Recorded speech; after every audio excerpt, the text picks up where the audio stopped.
सातारा 99व्या अखिल भारतीय साहित्य संमेलनाचा जे आयोजक आहेत महाराष्ट्र साहित्य परिषद पुणे शाखा शाहूपुरी शाखाचा मी कार्याध्यक्ष आहे।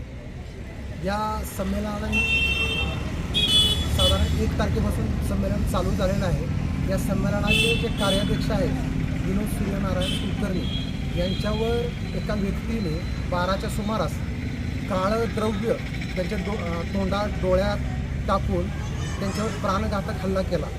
त्या प्राणघातक हल्ला झाल्यानंतर त्यांना श्वासोच्छ्वासाला थोडासा त्रास झाला।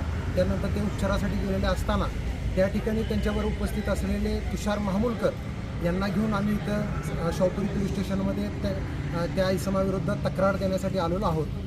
त्या व्यक्तीचं नाव पोलीस स्टेशनमध्ये आल्यानंतर संदीप वामन जाधव असं समजलं।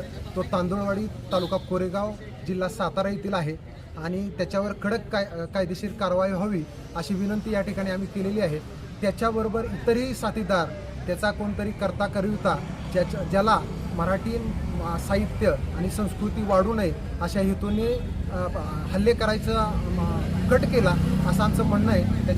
त्यामुळं त्याच्याविरुद्ध कडक कारवाई व्हावी अशी साहित्य संमेलन आयोजकाच्या वतीने आमची विनंती आहे। काही माध्यमांमध्ये धारदार शस्त्र कोयता असं वापरलं गेला, त्या ठिकाणी आणला होता, खुनी हल्ला झाला असं देखील सांगितलं जातं। नक्की काय सांगाल, त्या ठिकाणी काय होतं? त्यांच्यावर प्राणघातक हल्ला तर झालाच, पण तो प्राणघातक हल्ला ही काळं पावडर एक काळ्या प्रकारची होती ज्याच्यामुळे त्यांना श्वासोच्छ्वासाला ताप झाला। त्यांच्या डोळ्यात तोंडात गेल्यामुळे तो प्राणघातक हल्ला होता। त्याच्या हातातलं हत्यार काय आम्हाला दिसलं नाही, पण त्याच्याबरोबर इतर साथीदार होते असा आम्हाला संशय आहे। आता एकूण किती लोकांना ताब्यात घेतलेली माहिती तुम्हाला पोलिसांनी दिली आहे? आता एकच व्यक्ती ताब्यात घेतलेला आहे, त्याचं संदीप जाधव नाव आहे असं पोलिसांनी आम्हाला माहिती दिली आहे। आता आम्ही FIR केल्यानंतर चौकशी सुरू होईल आणि त्या अनुषंगाने त्याचा प्रोग्रेस त्या पद्धतीने होईल। ज्या वेळेला घटना घडली त्यावेळेला पोलीस त्या ठिकाणी उपस्थित होते का? नाही, ही घटना घडली प्रकाशन कट्टा जो साहित्य संमेलनाचं एक व्यासपीठ असतं जिथं पुस्तक प्रकाशन केलं जातं, तर त्या प्रकाशन कट्ट्याच्या तिथं व्यासपीठावरून खाली उतरताना झालं। त्यामुळे तिथं त्या ठिकाणी पोलीस वगैरे नव्हते, पण पोलिसांनी लगेच त्याला त्यानंतर ताब्यात घेतलेलं आहे। ज्यावेळेला त्यांनी काही हा प्रकार सगळा केला त्यावेळेला काही घोषणा वगैरे त्यांनी काय केलेलं आहे? त्यांनी घोषणा अशी केली की साहित्य संमेलन मी होऊन देणार नाही आणि विनोद कुलकर्णींना मारा, मी जीव मारणार, घ्या रे जीव ह्याचा, असे त्यांनी वाक्य जीव घेणे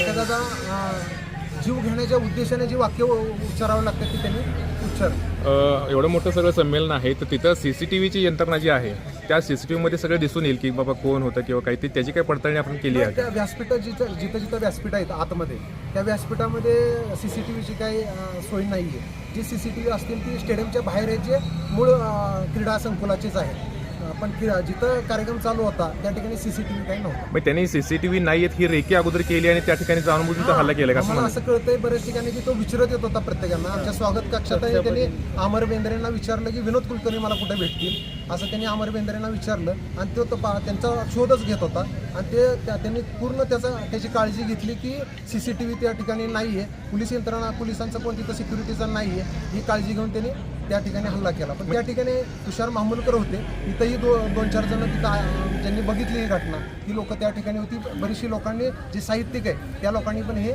पाहिलेलं आहे, त्या ठिकाणी उपस्थित असलेले प्रकाशन। कोयता सदृश काही वस्तू ज्या आहेत धारदार शस्त्र तुम्ही म्हणजे पाहिले का किंवा पोलिसांनी जप्त केलेलं का? नाही, काय झालं त्यावेळेस त्यांच्यावर हल्ला झाला त्यावेळी जाऊन महामुलकर तिथं होते, तर त्यांच्या डोळ्यात ते गेलं, त्यांनी मान वळवली, त्यांनी पहिला प्रयत्न त्यांना काय झालंय का बघायचा प्रयत्न केला।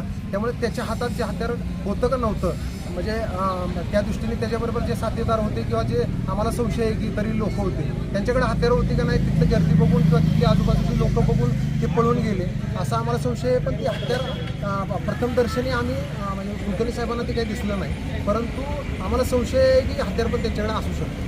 विनोद कुलकर्णी यांना संरक्षणाची मागणी तुम्ही करणार आहात का आणि त्या ठिकाणी पोलीस संरक्षण आणखी वाढवायची मागणी तुम्ही करणार आहात? नाही, लगेचच आम्ही पोलिसांना भेटलो, इथल्या साहेबांना भेटलो तर त्यांनी पोलीस संरक्षण देतो, अगदी संमेलनाध्यक्षांना पण देतो आणि तुम्हालाही संरक्षण देतो असं त्यांनी आश्वासन दिलं। पत्रकार संरक्षण कायद्याच्या अनुषंगानं गुन्हा दाखल करणार आहेत का? हा पत्रकार संरक्षण कायदा कडक झाला पाहिजे ह्या मताचा मी पण एक ॲडव्होकेट आहे, पण त्यांचा कायदेशीर सल्लागार असल्यामुळे माझा पण ते मत आहे की पत्रकार संरक्षण कायदा कडक प्रकारे झाला पाहिजे. कारण विनोद कुलकर्णी फक्त महाराष्ट्र साहित्य परिषदेचे कार्याध्यक्षच नाहीत, तर ते एक उत्तम पत्रकार पण आहेत. त्यांनी साताऱ्याचं नाव राजधानी साताऱ्याचं नाव हे फार उंचीवर साहित्याच्या क्षेत्रात गेलेलं आहे. त्या गोष्टीचं पण जलेसी असू शकते की आता पोलीस तपासात बऱ्याचशा गोष्टी ओपन होतील.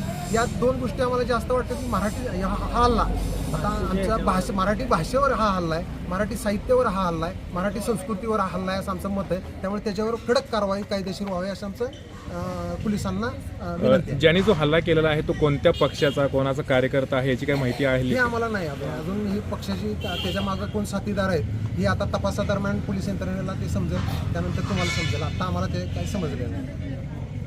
धन्यवाद. थँक्यू.